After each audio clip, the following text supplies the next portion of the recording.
मकर संक्रांति पर देश के कई शहरों में पतंग उड़ाने की परंपरा है। इसी परंपरा की वजह से मकर संक्रांति को पतंग पर्व भी कहा जाता है। कहा जाता है कि पतंगबाजी की शुरुआत चीन से हुई, लेकिन कुछ विद्वानों का मत है कि चीन से पहले भारत में पतंग उड़ाने की परंपरा थी। त्रेता युग में भगवान श्री राम ने मकर संक्रांति के दिन अपने भाइयों और श्री हनुमान के साथ पतंग उड़ाई थी, इसलिए तब से ये परंपरा पूरी दुनिया में प्रचलित हो गई। प्राचीन भारतीय साहित्य और धार्मिक ग्रंथों में भी पतंगबाजी का काफी उल्लेख है। तमिल की तंदनान रामायण में भी भगवान राम के पतंग उड़ाने का जिक्र है। प्रसिद्ध धार्मिक ग्रंथ रामचरितमानस के आधार पर श्री राम ने अपने भाइयों के साथ पतंग उड़ाई थी।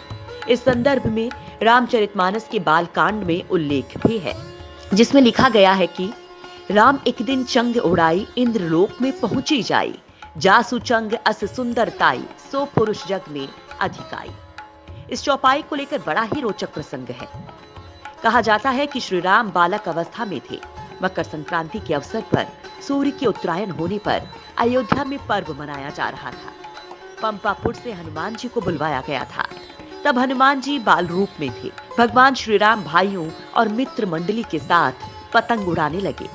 इसी दौरान उन्होंने पतंग के धागे को इतना ढीला कर दिया कि पतंग देवलोक तक पहुंच गई। तभी उस पतंग को देखकर इंद्र के बेटे जयंत की पत्नी बहुत आकर्षित हो गई। वो उस पतंग और पतंग उड़ाने वाले के प्रति सोचने लगी। जयंत की पत्नी ने आकर्षक पतंग को देखकर सोच में पड़ गई कि जब पतंग इतनी सुंदर है तो उसे उड़ाने वाला कितना सुंदर होगा। मन में इस भाव के चलते उन्होंने पतंग पकड़ ली और अपने पास रख ली। उन्होंने सोचा उड़ाने वाला अपनी पतंग लेने के लिए अवश्य आएगा। वो प्रतीक्षा करने लगी। उधर पतंग पकड़ लिए जाने के कारण पतंग दिखाई नहीं दी। तब बालक श्री राम ने बाल हनुमान को उसका पता लगाने के लिए भेजा। पवन पुत्र बाल हनुमान आकाश में उड़ते हुए इंद्रलोक पहुंचे। वहां जाकर उन्होंने देखा कि एक स्त्री उस पतंग को अपने हाथ में पकड़े हुए खड़ी है। हनुमान जी ने स्त्री से पतंग देने का आग्रह किया। इस पर जयंत की पत्नी ने कहा, ये पतंग किसकी है? वो पतंग उड़ाने वाले के दर्शन करना चाहती हैं। हनुमान जी ये सुनकर लौट आए और सारा वृत्तांत श्री राम को कह सुनाया। इसके बाद भगवान श्री राम ने ये सुनकर हनुमान को वापस भेजा कि उन्हें चित्रकूट में अवश्य ही दर्शन देंगे। हनुमान ने ये उत्तर जयंत की पत्नी को कह सुनाया, जिसे सुनकर जयंत की पत्नी ने पतंग छोड़ दी।